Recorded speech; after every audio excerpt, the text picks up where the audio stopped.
that.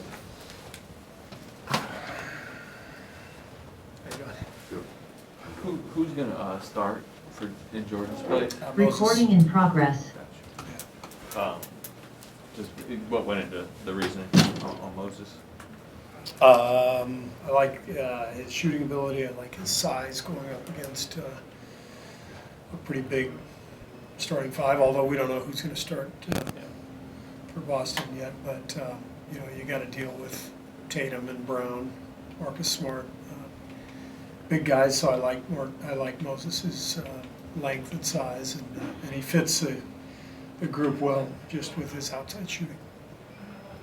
Are you able to share any more details about Jordan's status and when you expect to get him back? No, Raymond will give you any information you need on that front. Does this affect at all the way, you mentioned you're talking about resting some vets on the second leg of this back-to-back. Does not having Jordan for that possibly affect that thinking? Yeah, we're evaluating everything as we go, and we're going to put our heads together at the end of this game tonight and see where we are. You cleared for testing so far today? I'm sorry? Are you cleared from testing in terms of being able to, do you know you'll have everyone tonight, or is that still TBD? I haven't heard anything, and if something had gone wrong, I would have heard about it at this point. From a staffing perspective, is there anyone else that's in health and safety protocols? I can't talk about it on that stuff. Steve, how would you characterize this time? I mean, that we're dealing with so many positives across the league, almost 2 years in now, and it seems worse than ever.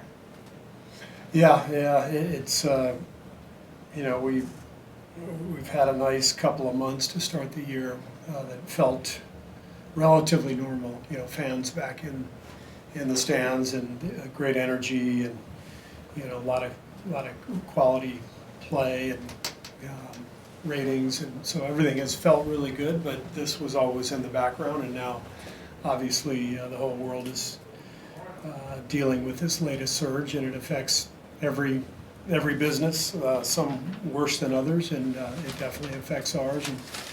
And now it's up to all the players and coaches and management in the league to do our best to deal with it and get through it.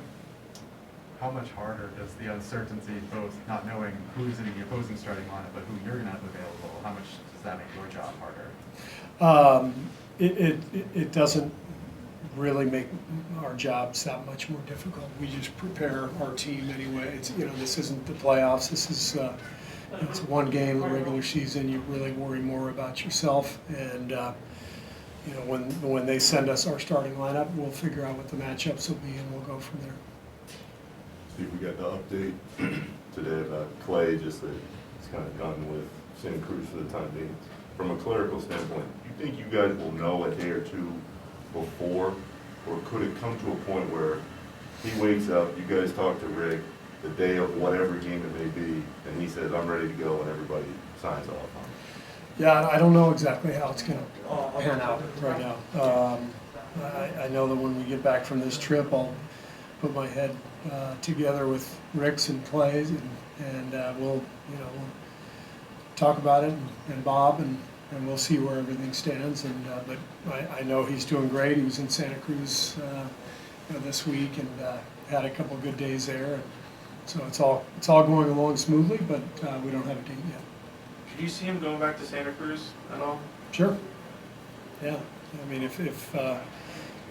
if we deem that that's the best place for him to get a scrimmage in, then that'll happen again. Steve, have you noticed a difference in stats since he hit the mark, and I feel like a lot of pressure is off now? Yeah, I think there's definitely some relief. Just seeing him at practice yesterday, he was very much at peace and enjoying the afterglow of it all, and now he can focus on the game and the next game ahead, and just keep playing and not have to answer any more questions about it.